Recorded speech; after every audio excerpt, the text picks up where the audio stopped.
दोस्तों, हर एक इच्छाधारी नागिन के पास उसकी नागमणि जरूर होती है।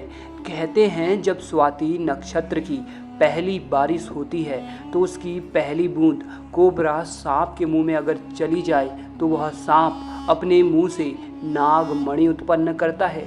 जब एक सांप नागमणि पा लेता है तो उसमें कई सारी शक्तियाँ आ जाती हैं, जैसे कि नाग का मनुष्य रूप धारण करना, मनचाही जगह पर पलक झपकते ही पहुंच जाना, अपना आकार कितना भी बड़ा कर देना और कितना भी छोटा कर लेना।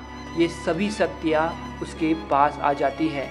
कहते हैं नागमणि की रोशनी बहुत ही ज़्यादा तेज होती है कि इसका प्रकाश कई किलोमीटर दूर से भी देखा जा सकता है। परंतु दोस्तों, एक इच्छाधारी नागिन अपने नागमणि को हमेशा लोगों की नज़रों से छुपा कर रखती है, परंतु जब भी कोई उसकी नागमणि उससे छीन ले तो नागिन का गुस्सा सातवें आसमान में होता है।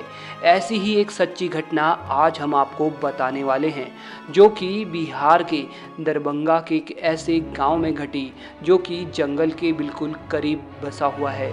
इसी गांव में सौरभ और गोपाल नाम के दो व्यक्ति रहते थे।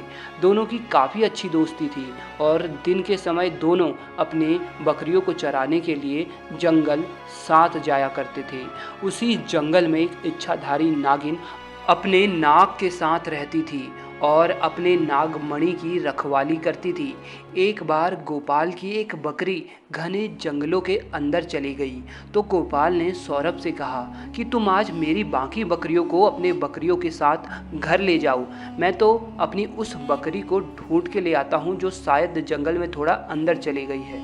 उधर नागिन भी अपना भेष बदल कर तथा मनुष्य रूप धारण कर नाग को नागमणि की रक्षा के लिए छोड़ गांव में भ्रमण को निकल गई।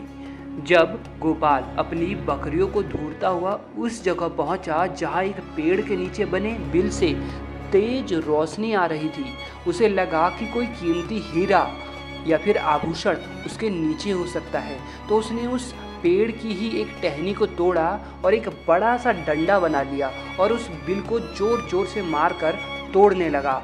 उस बिल को तोड़ते समय गोपाल बहुत तेजी से डंडे का वार कर रहा था, जिसमें से दो चोट नाग के बिल के अंदर मौजूद नाग को भी लग गई और नाग ने उसी समय अपना दम तोड़ दिया।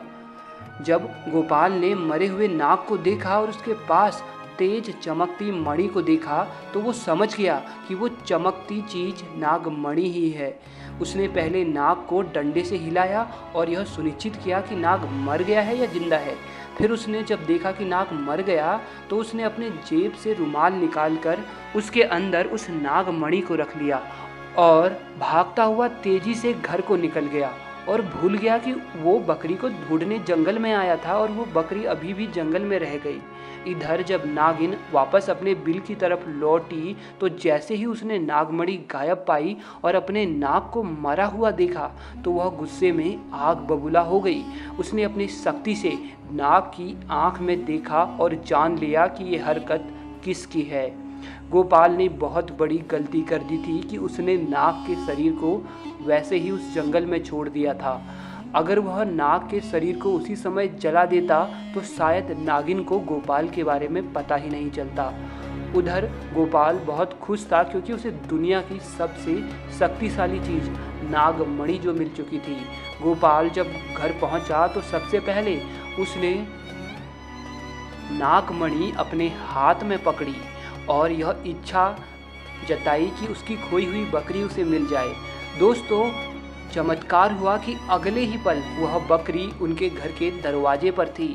गोपाल ये सब देखकर बहुत खुश हो गया। उसने नागमणि की सहायता से अपने घर को ही बदल दिया और अब वह गांव का सबसे अमीर इंसान बन चुका था और वह केवल और केवल नागमणि की मदद से। उधर नागिन अपने नाग का बदला गोपाल से लेने के लिए बेकरार थी, परंतु वह विवश थी क्योंकि गोपाल के पास नागमणि थी और वह तब तक गोपाल को नुकसान नहीं पहुंचा सकती थी जब तक उसके आसपास वो नागमणि हो। दोस्तों, कहते हैं कि इच्छाधारी नागिन बगैर नागमणि के भी कोई भी रूप धारण कर सकती है। अपनी इसी शक्ति का फायदा उठाकर नागिन ने एक सुंदर कन्या का रूप धारण किया और गोपाल किसी काम से दूसरे गांव जा रहा था तो उसके बीच रास्ते में बैठ गई और रोने लगी। जब गोपाल ने देखा एक बहुत ही सुंदर स्त्री रो रही है तो वह तुरंत बैलगाड़ी से नीचे उतरा और पूछा कि आप रो क्यों रही हो। तो नागिन के भेष में उस स्त्री ने कहा, मेरा नाम पायल है और मैं अपने पति के साथ दूसरे गांव में रहती थी, परंतु कल वह एक अन्य स्त्री के साथ शादी करके आ गया और मुझे मार मार कर घर से बाहर निकाल दिया है। मैं बेसहारा हूँ, लाचार हूँ। गोपाल को उस स्त्री पर तरस आ गया और उसकी सुंदरता से गोपाल बहुत आकर्षित भी हुआ। वह उसे अपने साथ घर ले आया।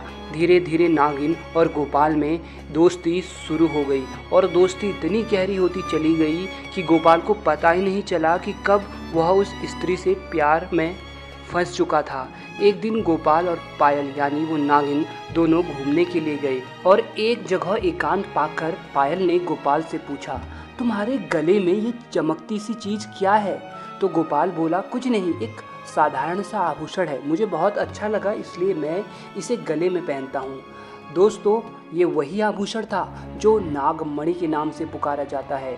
तब पायल बोली, क्या तुम कुछ समय के लिए मुझे ये दिखा सकते हो, क्योंकि मुझे इसकी चमक बहुत भाती है। मैं देखना चाहती हूँ कि आखिर मेरे गले पर ये कैसा लगता है।